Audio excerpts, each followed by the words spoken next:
मीरा देवी अभी कुछ दिनों पहले अपने 3 बेटों की शादी की थी। मीरा की बड़ी बहू शीतल और छोटी बहू रानी गोरी और बहुत ही सुंदर थी, जबकि बीच वाली बहू सीमा बहुत ही काली और बदसूरत थी। मीरा अपने सीमा बहू के बदसूरती के कारण हर वक्त ताना और अनाप शनाप सुनाती रहती थी। ऐसे ही एक दिन बारिश का मौसम था। अरे ओ काली देवरानी, देख तो मौसम कितने सुहावना है। जा जल्दी से किचन में और मेरे लिए कुछ अच्छा सा बनाकर ला, और मेरे लिए चाय और गर्मा गर्म पकौड़े बनाकर ला। मगर जेठानी जी और देवरानी जी, पकौड़े और चाय बनाने के लिए सामान नहीं है घर में। तभी उतने में उनकी सासू माँ भी वहाँ आ जाती है। क्या कहा तूने? अगर घर में सामान नहीं है तो जा बाहर दुकान से ला। लेकिन माँ जी, बाहर तो मौसम बहुत ही खराब है, तेज बारिश हो रहा है। तो क्या हुआ? कौन सा तू उसमें डूबकर मर जाएगी? और मर भी गई तो कौन सा तू हमें अपने साथ लेकर जाएगी? कम से कम इस घर से तो काला साया तो चला जाएगा। जाती हूँ, मुझे तो आप लोगों से यही उम्मीद थी। कौन सा मैं आप लोगों की अपनी हूँ। इतना कहकर सीमा दुकान से सामान लेने चली जाती है। तेज बारिश का सामना करते हुए सीमा जा ही रही थी कि अचानक से वह एक नाली में गिर जाती है, जिससे वह पूरी तरह से गंदी हो गई थी। बेचारी सीमा जैसे तैसे करके अपने घर पहुंचती है। उसे देखकर उसकी जेठानी और देवरानी चिल्लाती हैं। अरे अरे भूत, हमारे घर में भूत! ओ छी छी, इस भूत में से कितनी बदबू आ रही है। अरे जेठानी जी और देवरानी जी, डरिए मत, मैं हूँ सीमा। अपने बहुओं की चिल्लाने की आवाज सुनकर मीरा भी वहाँ आ जाती है। अरे कलूटी, ये क्या हाल बना लिया है तुमने?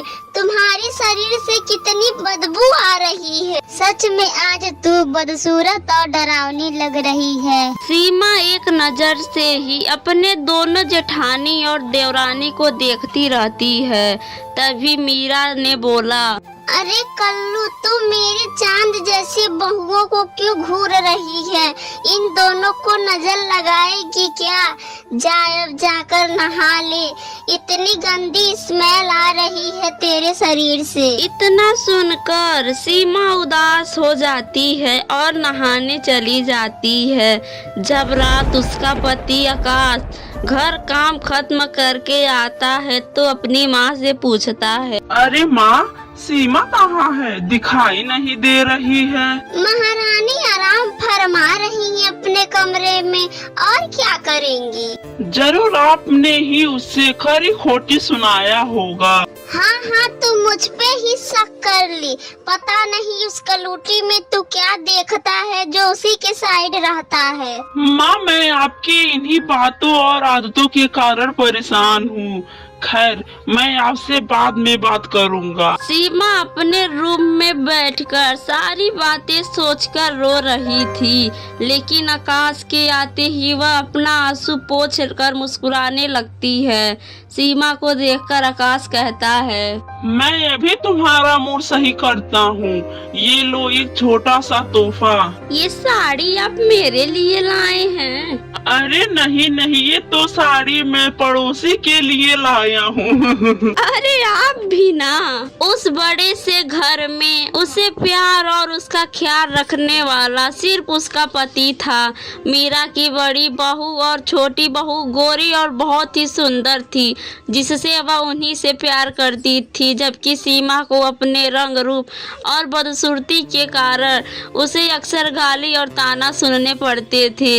ऐसे ही एक दिन मेरे हाथ!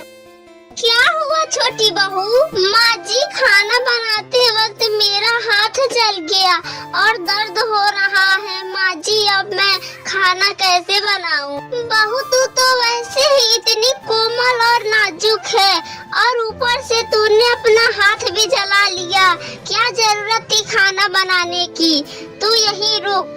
सीमा, ओ सीमा, अरे कलूटी मर गई क्या? अपनी सास की आवाज सुनकर सीमा बाहर आती है। जी माँ जी, आपने मुझे बुलाया? बेशरम कहीं कि तुझे शर्म नहीं आती है? क्या तुझे थोड़ा भी अकल नहीं है कि तेरी इतनी सुंदर देवरानी खाना बना रही है और तू अंदर आराम से बैठी है? देख तो बेचारी का हाथ भी जल गया। जाकर खाना बना ले। सीमा रसोई घर में जाकर खाना बनाने लगती है। तभी बाहर तेज आंधी तूफान शुरू हो जाती है। अरे मैंने तो छत पर सूखने के लिए अपनी चादर डाली थी, सारी गीली हो गई होंगी। सीमा जल्दी जल्दी छत पर जाती है, अपने चादर उतार कर ले आती है, जिससे वह खुद पूरी तरह गीली हो जाती है। अरे ओ कलूटी, कहाँ घूम रही है? ये ले मेरे कपड़े धो दे, इसे कल पहनना है मुझे। इन सब के बीच में उसे एक और काम मिल गया, जिसके कारण वह अपने गीले कपड़े भी नहीं बदल पाती है। उससे सर्दी जुकाम बुखार अच्छी तरह से जकड़ लेता है उसे। अरे ओ कलूटी, तुझे तो अच्छा मौका मिल गया आराम फरमाने का।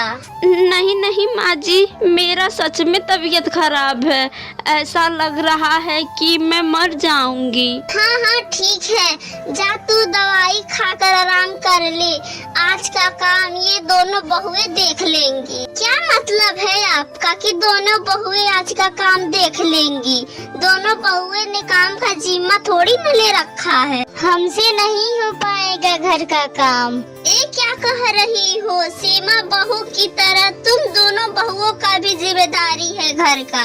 माँ जी आप अपना ज्ञान अपने पास रखिए, मुझे ये जिम्मेदारी का ज्ञान मत दीजिए। अगर मैं इस घर की बड़ी बहू हूँ तो आप भी इस घर की सबसे बड़ी मुखिया हैं, तो सारी जिम्मेदारी आपके ऊपर भी है। वैसे भी मेरे पापा बहुत ही अमीर आदमी हैं, तो मुझे ये घर के काम करने की कोई जरूरत नहीं है।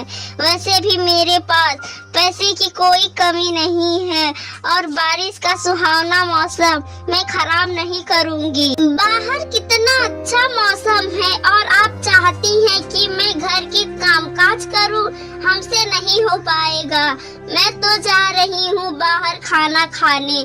आज रात मैं और मेरा पति बाहर ही रात बिताएंगे। इतना कहकर शीतल और रानी वहाँ से चली जाती हैं, जिसके बाद मीरा को घर का सारा काम करना पड़ता है। तब उसे अपनी काली बहू की कीमत समझ में आती है।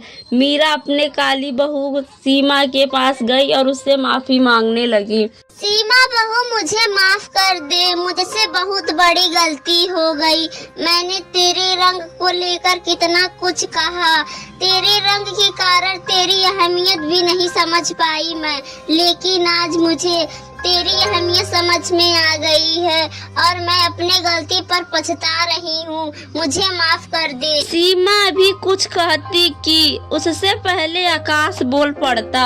मैं जानता था माँ, एक ना एक दिन आपको सीमा की अहमियत जरूर समझ में आएगी। बुराई अच्छाई को ज्यादा देर तक हरा नहीं सकती।